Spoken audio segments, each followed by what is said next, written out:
విద్యార్థులకు అర్థమయ్యేలా డిజిటల్ పాఠాలు చెప్పడానికి తెలంగాణ ప్రభుత్వ పాఠశాల విద్యాశాఖ ఆధ్వర్యంలో ప్రభుత్వ పాఠశాలలో సాంకేతిక విద్యను బలోపేతం చేసేందుకు జగిత్యాల జిల్లాలో డిజిటల్ అక్షరాస్యతపై ఉపాధ్యాయులకు గణితం, భౌతిక శాస్త్రం 3 రోజుల పాటు, సోషల్, ఇంగ్లీష్ 1 రోజు పాటు శిక్షణను ఇస్తున్నారు.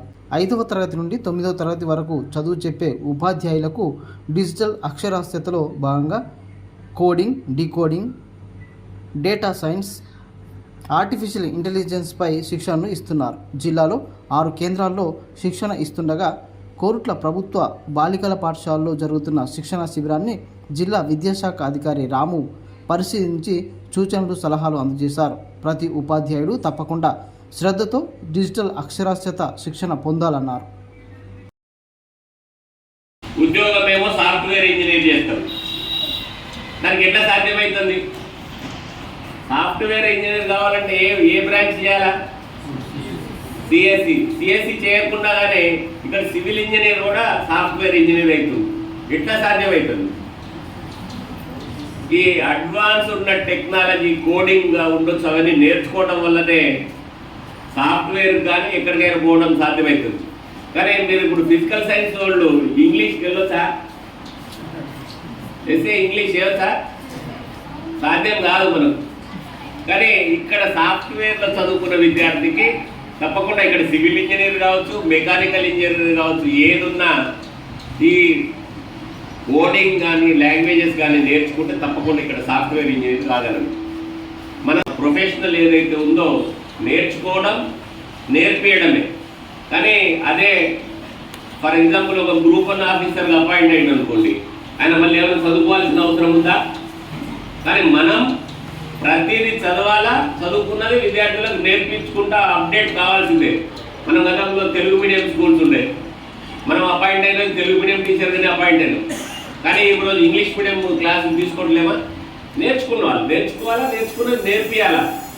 అదే ఇప్పుడు రేపు ఆర్టిఫిషియల్ ఇంటెలిజెన్స్ ద్వారా విద్యార్థులకు కంపల్సరీ డిజిటల్ నాలెడ్జ్ కనుక లేకపోతే మనం 10th లో 100 మార్కులు వచ్చినా ఏది కూడా యూజ్ కాకుండా పోతారు. కాబట్టి అట్లా కాకుండా ఉండాలంటే మన దగ్గర ఉన్న స్టూడెంట్ ఆ గొప్ప పొజిషన్లో ఏ ఉద్యోగానికైనా కాంపిటీషన్లో ముందుకు వెళ్ళాలంటే తప్పకుండా ఈ డిజిటల్ లిటరసీకి సంబంధించి ఫిజికల్ సైన్స్ టీచర్ ఏ లెసన్స్ చెప్పాలా, మ్యాథ్స్ వాళ్ళు ఏం చెప్పాలా, అదేవిధంగా సోషల్ వాళ్ళు ఏం చెప్పాలా, ఇంగ్లీష్ వాళ్ళు ఏం చెప్పాలా అనేది కూడా సృష్టించాలి. మన ప్రభుత్వ పాఠశాలలో చేరే విద్యార్థులకు ఒక భవిష్యత్ టెక్నాలజీని అందించాలనేటువంటి ఉద్దేశంతో ఏదైతే డిజిటల్ లిటరసీ అనేటువంటి పుస్తకాన్ని మనం ఇంట్రడ్యూస్ చేసుకున్నామో ఆ పుస్తకంలో ఉన్నటువంటి కాంటెంట్ని పిల్లలకి ఏ విధంగా చెప్పాలి, సిలబస్ని ఏ విధంగా వాళ్ళకి అందజేయాలనేటువంటి ఉద్దేశంతో ఈ ట్రైనింగ్ ప్రోగ్రామ్ నిర్వహించుకుంటున్నాం.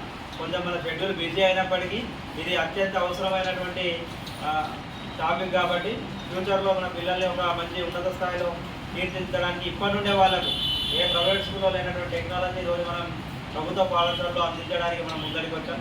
సో ఉపాధ్యాయులుగా మనం తలుచుకుంటే సాధించింది ఏది లేదు అనడానికి ఇది నిదర్శనం. మరి ఇక్కడ ఏదైనా ఏ ట్రైనింగ్ అయినా కూడా ఈ వెన్యూ వాడుకొని ఇక్కడ పిఎంసి జెడ్పీఎస్ గర్ల్స్ అనేది ఒక హబ్ లాగా ఉన్నది సార్. అనేది కూడా మీ ఆధ్వర్యంలో అందరం కూడా డిజిటల్ లిటరసీ అంటే మనకు డిజిటల్ అక్షరాస్యత నేర్చుకోబోతున్నాం. వాస్తవంగా కొంతమంది అంటే యంగ్స్టర్స్కి అవగాహన ఉండవచ్చు దీని మీద, కానీ మనలాంటి సీనియర్ ఉపాధ్యాయులకి కొంత మనం వెనుకబడే ఉంటాం డిజిటల్ ఇట్లా టెక్నాలజీలో. సో కొంతమంది రిటైర్మెంట్ దగ్గర ఉన్న వాళ్ళు కూడా ఉండొచ్చు. ఆఫ్టర్ రిటైర్మెంట్ కూడా ఇది మనకు అవసరం. ఒకప్పుడు మనం అపాయింట్ అయిన కొత్తలో డిజిటల్ నాలెడ్జ్ ఏమీ లేనప్పుడు ఏదైనా రైల్వే రిజర్వేషన్ చేయాలంటే మనం మీ సేవకు ఒక నెట్ సెంటర్కి వెళ్ళి రిజర్వేషన్ చేసుకునే సందర్భం. ఈరోజు మన స్మార్ట్ ఫోన్లోనే మనమే రిజర్వేషన్ చేసుకుంటున్నాం.